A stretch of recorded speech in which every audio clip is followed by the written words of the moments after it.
একদিন সূর্য ঠিক মাঝ আকাশে এমনভাবে জ্বলছিল যেন রাগের আগুন ঝরছে। যাত্রীদের মুখ পুড়ে যাচ্ছিল এবং বালি গলানো সোনার মতো বহু দূর পর্যন্ত ছড়িয়েছিল। পা ফেললেই বালিতে ধসে যাচ্ছিল। এই নির্জন মরুভূমির মাঝখান দিয়ে ব্যবসায়ী সরফরাজের কাফেলা খুব কষ্টে এগিয়ে যাচ্ছিল। কাফেলাটি একটি লম্বা সাপের মতো আঁকাবাঁকা টিলার মধ্য দিয়ে চলছিল। ভারী বোঝা তারা বহন করছিল। কাফেলার সামনে সরফরাজ তার আরামদায়ক পালকিতে বসেছিল, যা রেশম দিয়ে সাজানো ছিল। সে তার মাটির কুলসি থেকে ঠান্ডা পানি খাচ্ছিল। না মরুভূমির আগুন তাকে বিচলিত করছিল, না পশুদের আর্তনাদ। তার শুধু একটাই চিন্তা ছিল, রেশম আর মশলা বিক্রি করে কত লাভ হবে। তার চোখে ছিল সোনার চকচকে ভাব, এমন এক লোভ যা তার দয়া মায়াকে একদম অন্ধ করে দিয়েছিল। কাফেলার পেছনের দৃশ্য ছিল একদম উল্টো। সেখানে লাল রঙের একটি বড় উট চলছিল, যাকে সবাই লাল বলে ডাকত। মেহেদি রঙের চামড়ার এই উটটি তার যৌবনের সব দিন সরফরাজের সেবায় কাটিয়ে দিয়েছিল। লালের ওপর পাহাড় সমান বোঝা চাপানো ছিল, কাঠের ভারী সিন্দুক আর বড় বড় সব গাঁটরি। এত বোঝা যে তার শক্তিশালী পাগুলো প্রতি কদমে কাঁপছিল। হঠাৎ লালের সামনের পা বালির এক গর্তে আটকে গেল। উটটি ওঠার চেষ্টা করল, কিন্তু বোঝা এত বেশি ছিল যে সে জোরে মাটিতে আছড়ে পড়ল। দুর্ভাগ্যবশত একটি ধারালো পাথরের কিনারায় তার মাথায় জোরে আঘাত লাগল। একটি চাপা চিৎকার বেরিয়ে এলো, রক্ত বালিতে মিশে গেল। লাল ওঠার চেষ্টা করল, টলতে থাকল। চোখ খুলল, কিন্তু অন্ধকার ছাড়া আর কিছুই দেখতে পেল না। তার চোখের দৃষ্টি চিরতরের জন্য হারিয়ে গেল। কাফেলা থেমে গেল। সরফরাজ রাগে গজগজ করতে করতে পালকি থেকে নামল। কারো অবস্থা জানার জন্য নয়, বরং এটা দেখার জন্য যে মালের কোনো ক্ষতি হলো কিনা। উটের মাথার কাছে দাঁড়িয়ে, যেখান থেকে রক্ত ঝরছিল এবং উটটি কাতরাচ্ছিল, সে তার কর্মচারীদের জিজ্ঞেস করল, মশলার সিন্দুকগুলোর কিছু হয়নি তো? জলদি মাল চেক করো। প্রধান কুলি ভয়ে ভয়ে উত্তর দিল, জি মালিক, মাল ঠিক আছে, কিন্তু এই উটটার চোখ দেখুন, অন্ধ হয়ে গেছে আর এখন হাঁটতেও পারছে না। সরফরাজ উটটির দিকে এমন ঠান্ডা নজরে তাকালো যেন ওটা কোনো অকেজো বস্তু, আর বরফের মতো গলায় বলল, অন্ধ আর বুড়ো এখন আর কি কাজে লাগবে? এর মাল নামিয়ে নাও আর বাকি জানোয়ারদের ওপর ভাগ করে দাও। একজন পুরনো খাদেম সাহস করে বলল, মালিক, এ তো বছরের পর বছর আমাদের সঙ্গী ছিল। এখানে ফেলে দিলে পিপাসায় আর খিদে মরে যাবে। চলুন একে শহর পর্যন্ত নিয়ে যাই। সরফরাজ ধমক দিয়ে তাকে থামিয়ে দিল। রাগে তার মুখ লাল হয়ে গেল। আমরা কি ওকে খাওয়াবো যে কোনো কাজ করে না? অন্ধ জানোয়ারকে পানি খাওয়াবো যে কাফেলাকে ধীর করে দেবে? পানি আর খাবার শুধু শক্তিশালী ও কাজের জন্য। একে এখানেই ফেলে দাও, মরুভূমি এর ঠিকানা। মন না চাইলেও লোকেরা হুকুম পালন করল। লালের পিঠ থেকে মালপত্র নামিয়ে তাকে সেখানেই বসিয়ে রেখে চলে গেল। কাফেলা এগিয়ে গেল। দূরে যেতে যেতে এক সময় চোখের আড়াল হয়ে গেল। এক ভয়ানক নীরবতা নেমে এলো। এখন সেই নির্জন প্রান্তরে শুধু অন্ধ উটটিই রয়ে গেল। লাল একা দাঁড়িয়ে রইল, রক্তাক্ত মাথা এদিক ওদিক ঘোরাতে লাগল। পরের দিন তার পায়ে আর দাঁড়ানোর শক্তি ছিল না। বিশাল উটটি টলতে টলতে ধীরে ধীরে পড়ে গেল। নিজের ভারী শরীরটা একটা শুকনো গাছের কাছে ফেলে দিল, যা কোনো ছায়াই দিচ্ছিল না। লাল তার বুকটা জ্বলন্ত বালিতে ঠেকিয়ে দিল এবং লম্বা গলাটা ক্লান্তিতে এলিয়ে দিল। খুব কষ্টে শ্বাস নিচ্ছিল। বুকটা যন্ত্রণাদায়ক খড়খড় শব্দের সাথে ওঠানামা করছিল।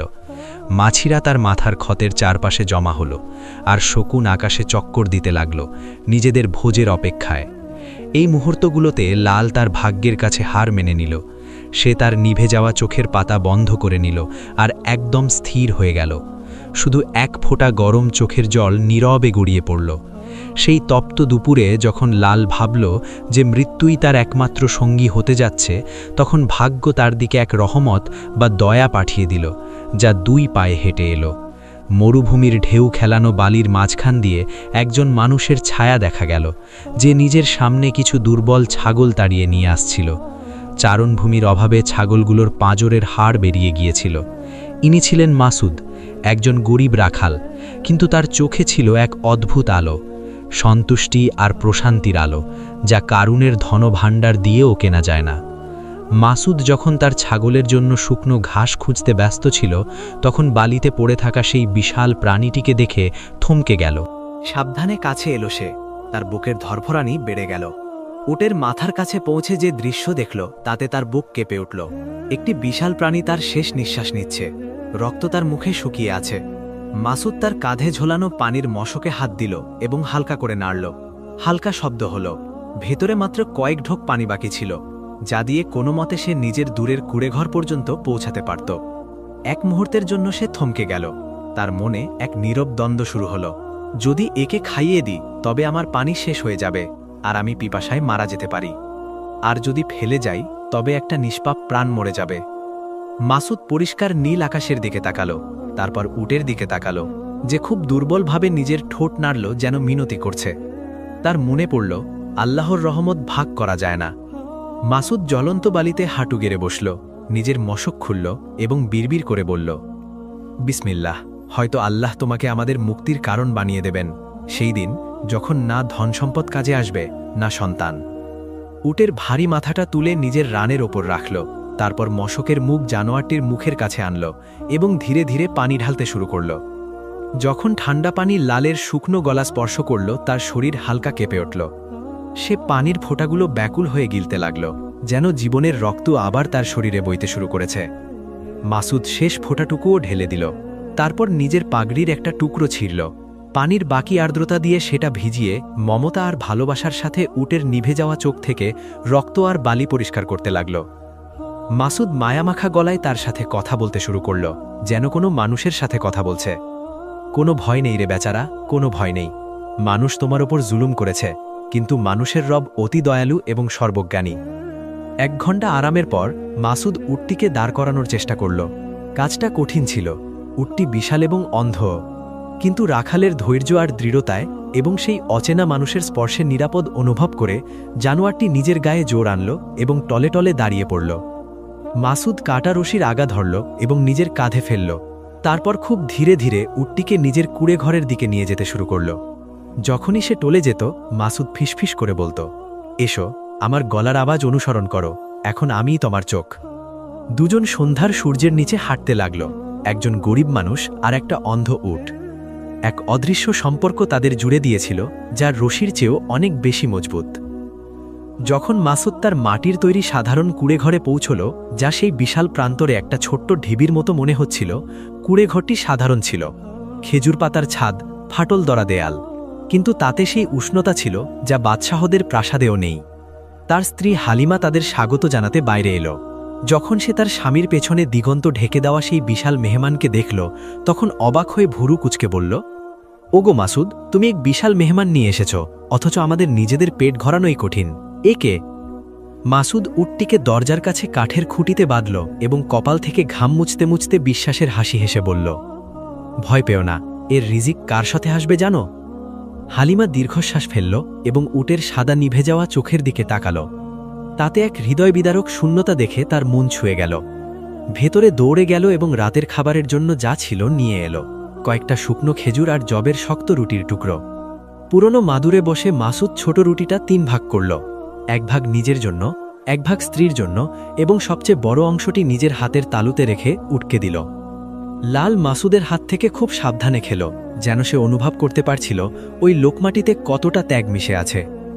সেই রাতে 3 জনই কিছুটা ক্ষুধার্ত পেটে ঘুমল, কিন্তু তাদের মন এক অদ্ভুত শান্তিতে ভরে গেল, যেন ফেরেশতারা তাদের ছোট্ট কুড়ে ঘরটি ঘিরে রেখেছে। মাস কেটে গেল এবং সেই অল্প জিনিসে বরকত নেমে আসলো। লালের স্বাস্থ্য অবাক করার মতো ভালো হয়ে গেল।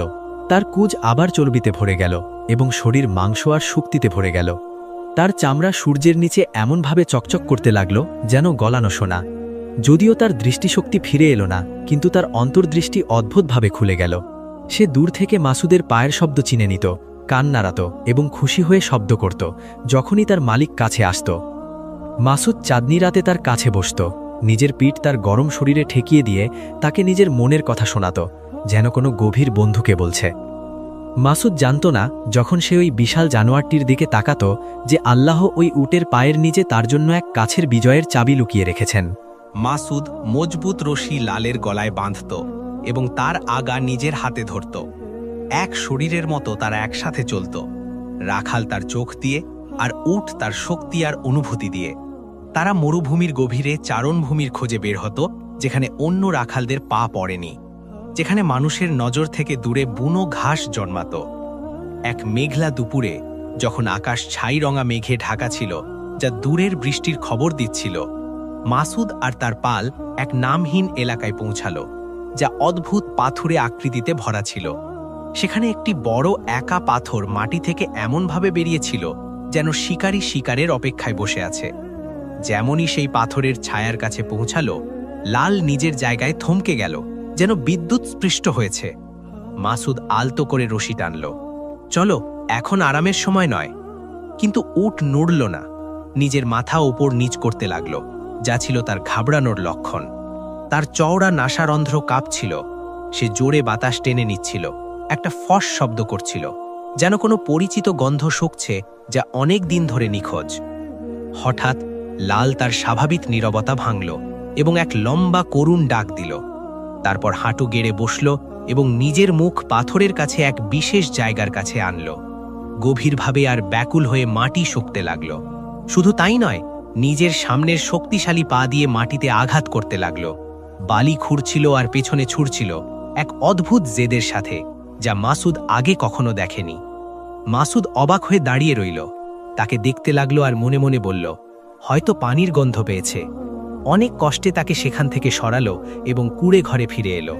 এই ঘটনা দিনের পর দিন চলতে থাকল। যখনই ওই পাথরের পাশ দিয়ে যেত, লালের সেই একই অস্থির অবস্থা হতো। ওই জায়গার দিকে ছুটে যেত এবং নিজের খুঁড় দিয়ে খুঁড়ত, যেন মাটির নিচ থেকে কিছু বের করতে চায়। এবার মাসুদের বিশ্বাস হলো যে এটা অকারণে নয়। তার মুরব্বিদের কথা মনে পড়ল। পশুরা তা দেখে যা আমরা দেখি না, এবং তা শোনে যা আমরা শুনি না। মনে মনে সিদ্ধান্ত নিল যে সন্দেহ দূর করেই ছাড়বে।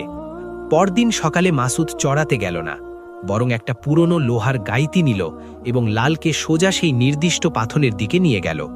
যেমনই পৌঁছালো, উট নিজের স্বাভাবিক জায়গায় বসে পড়ল এবং গলা মাটির দিকে বাড়িয়ে দিল, যেন মাসুদকে ইশারা করছে, এখানে, এখানে খড়ো। মাসুদ বিসমিল্লা বলল এবং গাইতি তুলে শক্ত মাটিতে মারল। আগুনের ফুলকি আর ধুলো উড়ল এবং মাসুদের ঘাম মরুভূমির মাটিতে মিশল। মাটি শক্ত ছিল, যেন কোনো দাফন করা রহস্য রক্ষা করছে, যা প্রকাশ করতে নারাজ। মাসুদের গর্ত গভীর হতে লাগল আর হতাশা তার মনে দানা বাঁধতে লাগল। এমন সময় গাইতি কোনো শক্ত জিনিসে আঘাত করল, কিন্তু এটা পাথরে পাথর লাগার শব্দ ছিল না, এটা ছিল ফাঁপা শব্দ, ধাতুর সাথে কাঠের আঘাতের শব্দ। মাসুদের বুক ধক করে উঠল এবং সে গর্তে নেমে গেল। কাঁপতে থাকা হাতে মাটি সরাতে লাগল। কাঠের উপরিভাগ দেখা গেল যা পচে গেছে, কিন্তু মরচে দড়া লোহার শিক দিয়ে মজবুত করা। আরও খুঁড়লে একটা পুরনো কাঠের সিন্দুক বেরেল, বড় তালা দিয়ে শক্ত করে বন্ধ। মাসুদ লালের দিকে তাকালো, যে গর্তের ওপরে দাঁড়িয়েছিল, কান শব্দের দিকে খাড়া করে।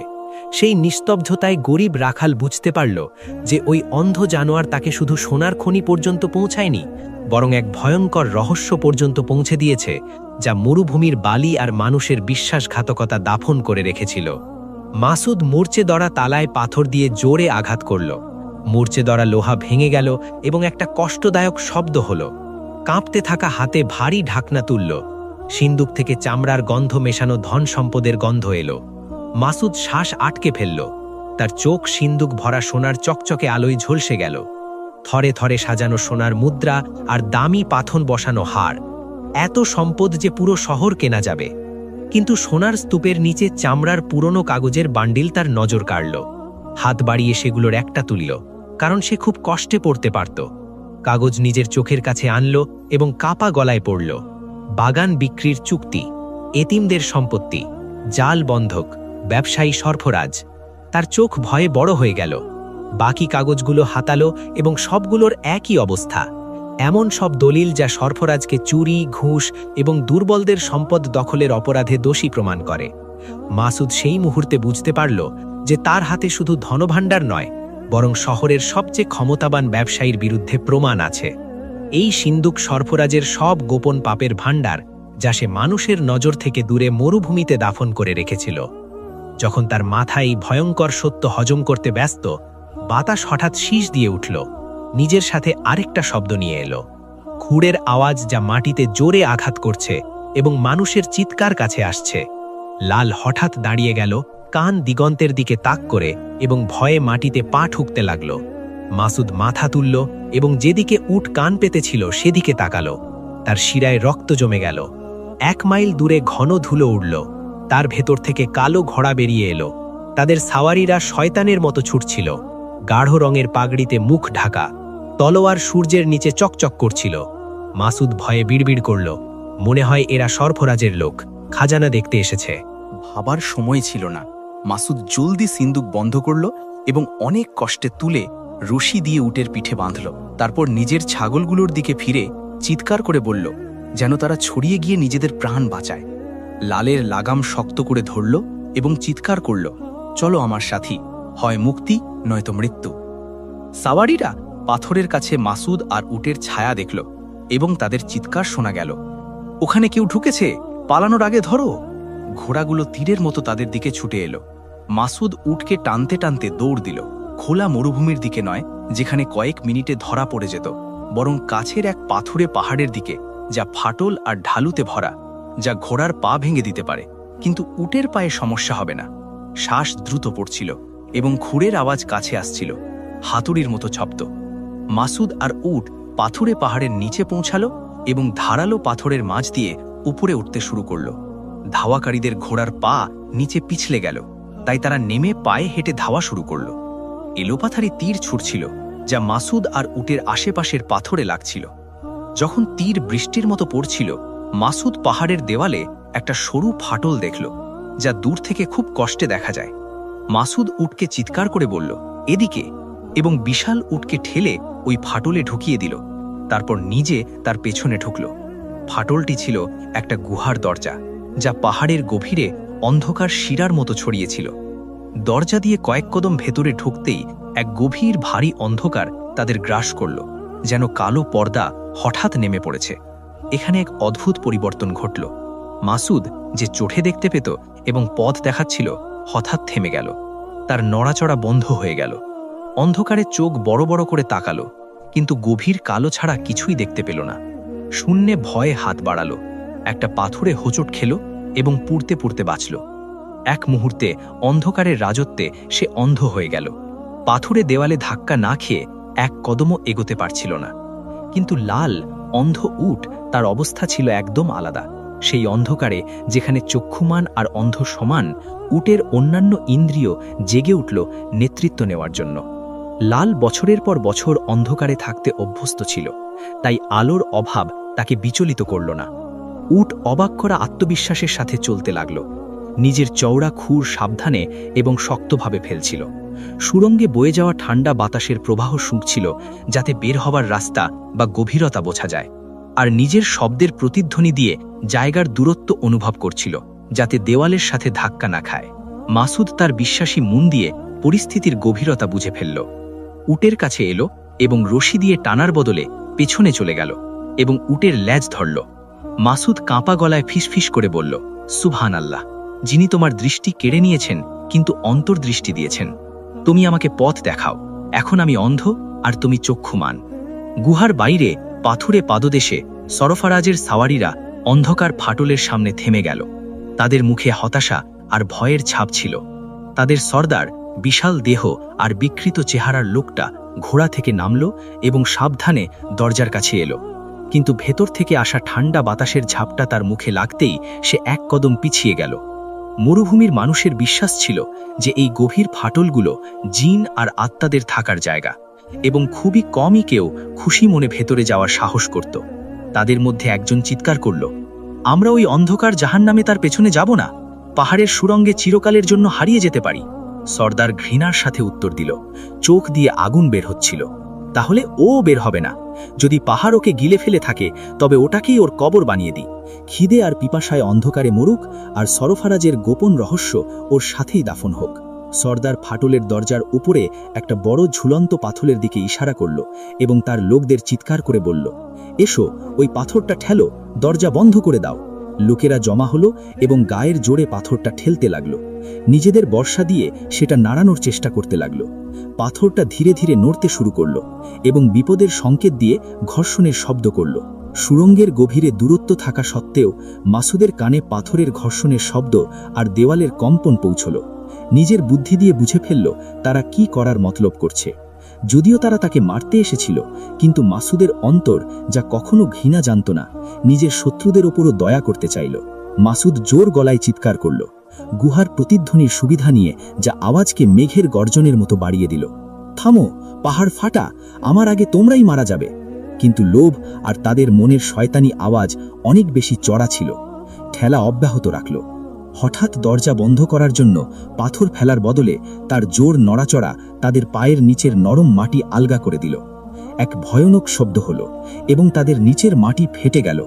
পাথর আর মাটির বিশাল স্তূপ গুহার দরজায় নয়, বরং তাদের ওপর পড়ল। ভয়ের চিৎকার শোনা গেল এবং যারা বেঁচে গেল তারা ভয়ে পিছিয়ে গেল, নিজেদের সাথীদের ফেলে গেল যাদের পা আটকে গেছে বা পাথরে জখম হয়েছে।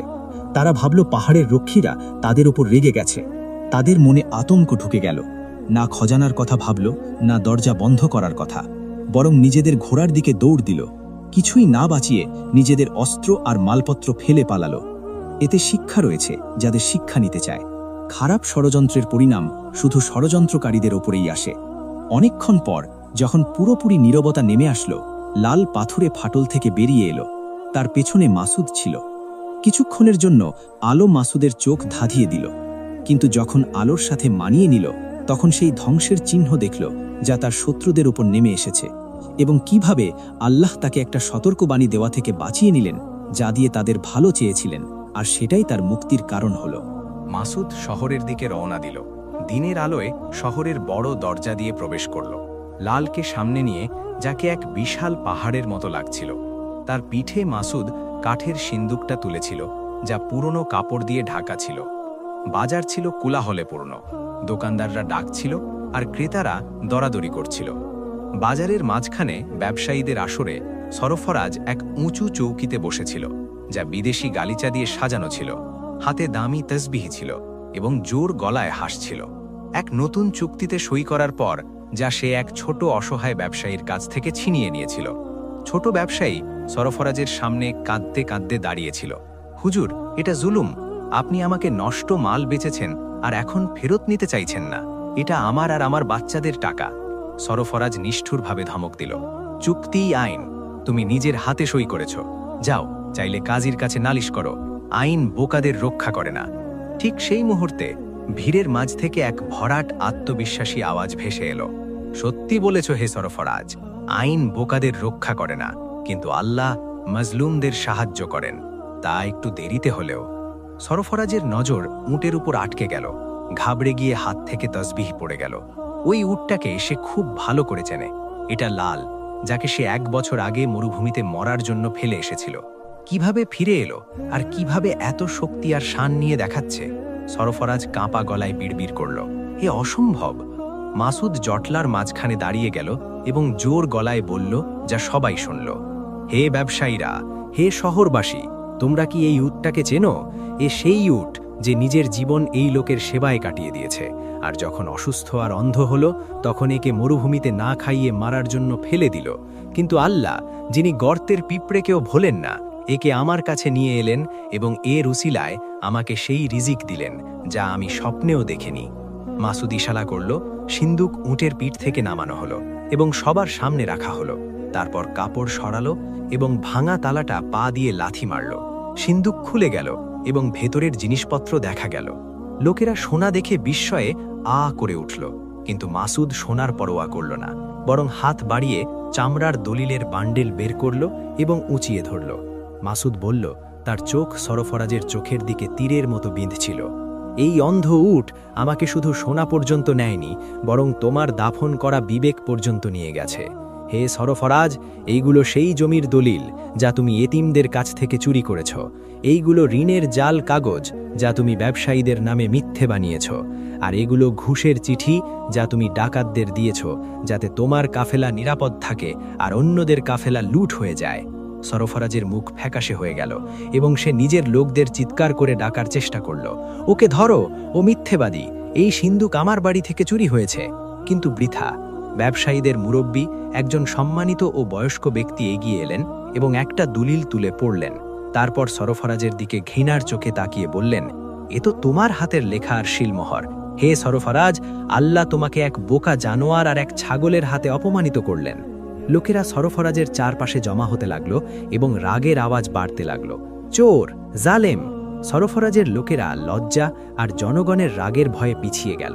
সরফরাজ একা, অপমানিত, পরাজিত হয়ে দাঁড়িয়ে রইল। ওদিকে মাসুদ তার অন্ধ উটের ঘাড়ে হাত বুলাচ্ছিল, যাকে সেই মুহূর্তে এমন লাগছিল যেন দৃশ্যটা সে মনের চোখ দিয়ে দেখছে। মাথা উঁচু, বিজয়ীর বেশে। বেশি সময় গেল না, শহরের শাসনকর্তার রক্ষীরা এলো, তাদের সর্দারের নেতৃত্বে, যে অনেক দিন ধরে সরফরাজের বিরুদ্ধে অকাট্য প্রমাণ খুঁজছিল। মাসুদের হাত থেকে দলিলগুলো নিল এবং দেখেই নিজের লোকদের ইশারা করল। লোভী ব্যবসায়ীকে গ্রেপ্তার করা হলো এবং বাজারের মাঝখান দিয়ে টেনে হিঁচড়ে নিয়ে যাওয়া হলো, হাতে পায়ে শিকল, ব্যর্থতা আর অপমানের ছায়া মারিয়ে। মানুষের দৃষ্টি খোঁচা আর ঘৃণার সাথে তার পিছু নিল। সরফরাজ শেষবারের মতো তার পুরনো উটটাকে দেখল, যেন তাতে নিজের অতীতের ভূত দেখছে যে তার ওপর প্রতিশোধ নিতে এসেছে। কিন্তু উট চুপচাপ দাঁড়িয়েছিল, না তার মালিককে দেখছিল, না তার পরোয়া করছিল। তাদের মাঝখানের ভালোবাসার সুতো সেই মুহূর্তেই ছিঁড়ে গিয়েছিল, যখন সে তাকে নেকড়েদের জন্য ফেলে দিয়েছিল। পরের দিনগুলোতে সেই সব ব্যবসায়ীরা আসতে লাগল, যারা মাসুদের সততার কারণে নিজেদের লুণ্ঠিত অধিকার ফিরে পেয়েছিল। তারা তাকে উদারভাবে পুরস্কার দিল এবং তার সাহসিকতা আর সততার কদর করে নিজেদের ব্যবসায় তাকে অংশীদার করল। এক রাত আর একদিনের ব্যবধানে গরিব পাখাল এক সচ্ছল মানুষে পরিণত হল, যে সম্পদ আর সম্মানের মালিক। কিন্তু দৌলত মাসুদের আসল স্বভাব বদলাতে পারল না। না উঁচু প্রাসাদ বানালো, না রেশম আর দামি পোশাক পরল, বরং একটা বড় সাধারণ বাড়ি কিনল এবং নিজের ছাগলের পাল বড় করল। আর নিজের টাকা দিয়ে সবচেয়ে প্রথম যে কাজটা করল, সেটা হলো বাজারের মাঝখানে একটা বড় পানির জায়গা বানালো এবং তার সাথে পশু পাখিদের জন্য একটা বড় চৌবাচ্চা। তার উপর লিখিয়ে দিল, আল্লাহ তাআলার জন্য ওয়াকাফ, যাতে সাদকায়ে জারিয়া হয়, যা প্রত্যেক তৃষ্ণার্ত প্রাণের পিপাসা মেটায়। সেই এক ফোঁটা পানির স্মরণে, যা সে তার উটকে পান করিয়েছিল এবং যা তাদের দুজনের মুক্তির কারণ হয়েছিল। মাসুদ দীর্ঘ বছর একজন সৎ ব্যবসায়ী হিসেবে কাটালো। গরিবদের প্রতি দয়ালু ছিল, কারণ সে দারিদ্র্যের স্বাদ জানত, আর মাজলুমদের সাহায্য করত, কারণ সে জুলুমের তিক্ততা জানত। আর লাল তার সার্বক্ষণিক সঙ্গী হয়ে রইল। ভ্রমণে বা বাড়িতে তার থেকে আলাদা হতো না। মাসুদ কখনো তাকে মাল টানার কাজে ব্যবহার করেনি, বরং সম্মান দিত আর খেয়াল রাখত। সেরা খাবার খাওয়াতো এবং নিজের হাতে ধুলো পরিষ্কার করত।